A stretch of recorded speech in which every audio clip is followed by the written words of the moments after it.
안녕하세요. 캐나다 가장 북쪽 대도시에 살고 있는 캐나다생입니다. 추위로 유명한 알버타주의 에드먼턴이 올해는 그 명성을 잃어가는 듯합니다. 1월에도 영상을 웃도는 기온을 보이더니 2월 초 한 2주 정도 춥고 이번 주 다음 주까지 영상으로 계속 이어지는 날씨가 지속되네요. 이 정도면 여기 추워서 못 산다는 말은 안 나오겠는데요. 제가 이번 겨울이 에드먼턴에서 보내는 4번째 겨울인데 해가 갈수록 따뜻해지는 것 같아요. 그래서일까요? 점점 많은 사람들이 에드먼턴으로 오고 계신 것 같습니다. 오늘은 제가 4년째 살고 있는 에드먼턴에서 체감하는 집값 상승, 또 경험을 통해 집을 살 때 꼭 생각해 보아야 할 점들을 한번 정리해서 말씀드려 볼까요? 캐나다 내 대도시 중에서는 아마도 제가 살고 있는 이 에드먼턴이 가장 합리적인 가격으로 집을 살 수 있는 곳이라고 생각이 되는데요. 저희가 왔던 2021년도부터 다른 대도시의 이런 집값 폭등을 피해 혹은 많은 이민자분들이 이곳으로 오고 계신 것 같아요. 그래서 길을 지나다니다 보면 집을 판다는 이러한 세일 사인이 꾸준히 보이고 또 금방 솔드 사인이 붙는 것을 볼 수 있었어요. 그리고 저희 집의 한 공인중개사분이 지속적으로 집을 팔 생각이 있으면 연락하라는 이 메일을 넣는 것을 보면서 수요가 계속 많이 있구나라는 생각을 했던 것 같습니다. 그러던 중 얼마 전 제 영상을 시청해 주시는 한 분께서 구체적인 집값 상황이 어떻게 되는지 궁금해 하셔서 저도 오랜만에 이 리얼터 사이트를 들어가 봤거든요. 사실 좀 깜짝 놀랐어요. 집값이 조금씩 오르고 있다는 생각은 했는데 이번에는 좀 훌쩍 뛴 것 같은 느낌이 들더라고요. 집의 형태에 따라 다르지만 한 10만 불에서 30만 불 정도 저희 왔을 때보다는 오른 것 같아요. 그리고 이전에는 못 보던 이런 쇼잉 날짜가 뜨던데 이걸 보니 런던에서의 그 악몽이 되살아나는 것 같았습니다. 이렇게 쇼잉 날짜가 뜬다는 것은요, 보통 구매자가 많다는 이야기이고 런던에서 이렇게 쇼잉이 뜬 집의 경우는 그날만 사람이 집을 볼 수 있었고 그중 가장 높은 오퍼 금액을 넣는 사람에게 집이 낙찰되었어요. 보통 집을 보러 오는 사람들이 20명 이상 되었으니 그 경쟁이 어땠을까요? 이 말은 리스팅된 금액보다 훨씬 더 높은 가격으로 집이 팔릴 가능성이 높다는 것이죠. 일반적으로 구매자와 판매자가 의견을 조율해서 리스팅된 가격보다 조금 낮은 금액으로 집을 산다고 하면 제가 말씀드린 그 위와 같은 상황에서는 구매자가 완전히 의리되는 상황이었기 때문에 런던에서는 인스펙션도 못하고 집을 사는 경우가 많았어요. 거의 그런 경우가 대부분이었던 것 같아요. 어쨌든 에드먼턴에도 이렇게 간간히 쇼잉 날짜가 뜨는 집이 있는 걸 보니 이곳도 좋은 집들은 꽤 경쟁이 붙는 것이 아닌가 생각이 되었고요. 이렇게 되면 또 문제가 그 리스팅 가격보다 그 집이 가격이 높게 팔리면 그 다음에 유사한 집은 처음부터 더 높은 가격으로 나올 수 있다는 것이죠. 그래도 잘 팔리니까요. 그렇게 집값이 점점 높아졌던 것 같습니다.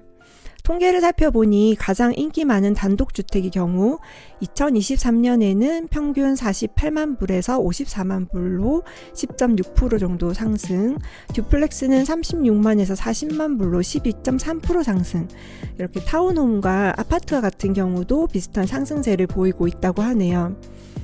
하지만 렌트는 다른 대도시와 비교해서 에드먼턴이 상대적으로 저렴한 편이라고 합니다. 혹시 캐나다의 집의 형태가 궁금하신 분들을 위해 잠깐 설명을 드리자면 캐나다에서 가장 인기 많고 높은 가격의 이 주거 형태가 단독주택입니다. 개인의 생활을 중요시하는 이곳에서는 이 나의 집 한 채가 온전히 있는 것을 가장 선호하는 듯합니다. 그 다음으로는 듀플렉스라고 이렇게 두 집이 함께 붙어 있는 형태인데요. 제가 런던에 살 때는 흔하지 않았었는데 에드먼턴에는 대부분 이 듀플렉스 형태인 것 같아요. 살다 보면 이렇게 지붕이나 드라이브웨이 같은 보수공사를 해야 하는데 이런 과정을 함께 옆집과 상의해야 하기 때문에 옆집과 사이가 좋아야겠죠.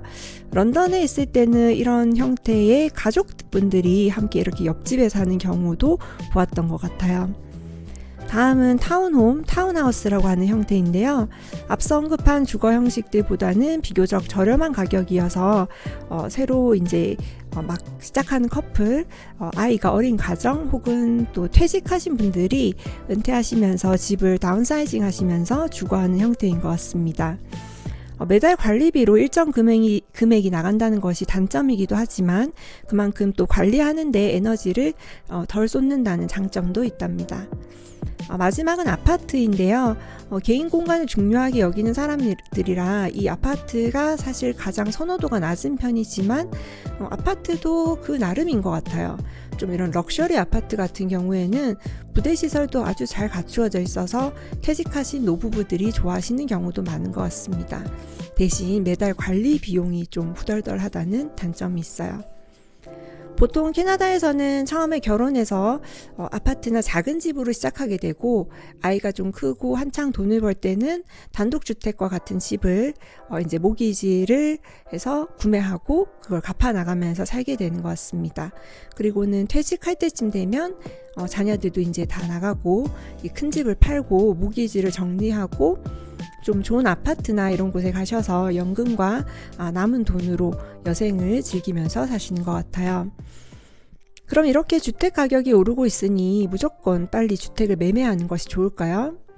우선 2023년부터 외국인 주택 구매 규제가 강화되어서 사실 이전처럼 잠깐 캐나다에 거주하시는 분들이 현재 집을 사기는 어려운 상황이랍니다. 그런데 사실 1, 2년 단기로 거주하시는 분들이라면 이런 상황을 아쉬워하지 않으셔도 되는 이유가 캐나다에서는 집을 살 때, 팔 때 들어가는 비용이 정말 많아요. 변호사 비용부터 재산세, 보험비, 유지보수 비용, 그리고 나중에 집을 팔 때 판매자가 모든 수수료를 부담하기 때문에 집값이 웬만큼 오르지 않고서야 집을 팔 때 손해를 보시는 경우도 있는 것 같습니다. 제가 이와 관련된 내용을 이전에 블로그에 한번 자세히 정리해 둔 것이 있으니 관심 있는 분들은 참고해 보시기 바랍니다.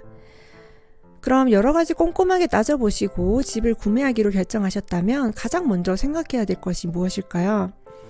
이런 집을 5억을 바로 현금으로 주고 구매하실 수 있다면 해당이 안 되겠지만 보통은 주택담보대출을 통해 이 집을 구매하게 되거든요. 그러면 한 달에 이 몰기지에 들어가는 비용과 추가로 집에 나가는 고정 지출을 함께 잡으셔서 예산을 잘 세워보셔야 해요.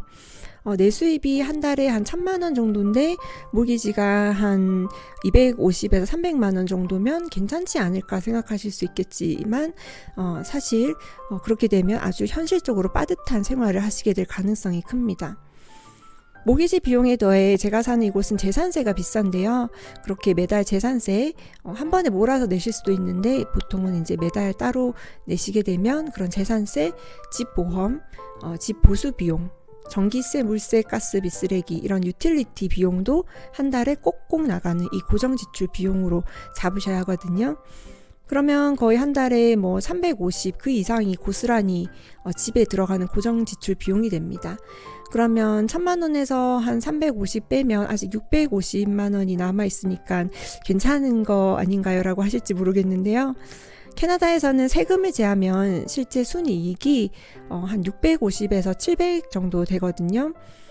그러면 거기서 이미 절반 이상은 집에 고스란히 나가버렸죠. 거기에 차량 유지비, 생활비, 교육비 들어가면 사실 1년에 어디 여행 한번 가는 것도 빠듯한 생활을 하시게 될 수 있어요. 그래서 집을 구매하실 때는 가장 먼저 고려하셔야 할 것이 이 한 달 고정 지출의 많은 부분을 차지하게 되는 몰기지를 적게 받으시는 게 중요한 것 같습니다. 그래서 우선 이자율이 낮은 데를 노리시는 것이 시기적으로 중요할 것 같고요.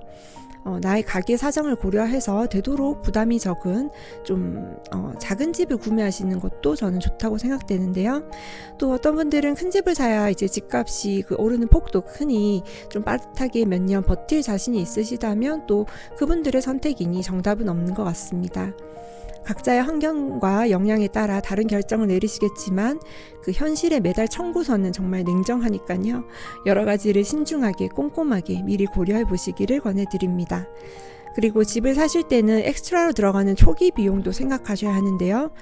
취득세, 변호사 비용, 인스펙션 비용, 이사 비용, 가구 구입 비용 등 이 초기에 나가는 금액이 굉장히 크기 때문에 이 금액도 예산에 반드시 포함시켜야 하신다는 말씀도 드리고 싶어요. 에드먼턴이 렌트가 저렴하다면 이 렌트로 지내시면서 목돈을 모아서 경제적으로 좀 안정적인 상황이 되었을 때 또 이자율도 좀 떨어진다면 이런 때 집을 사는 것이 가장 이상적인 방법이 될 수 있을 것도 같은데요.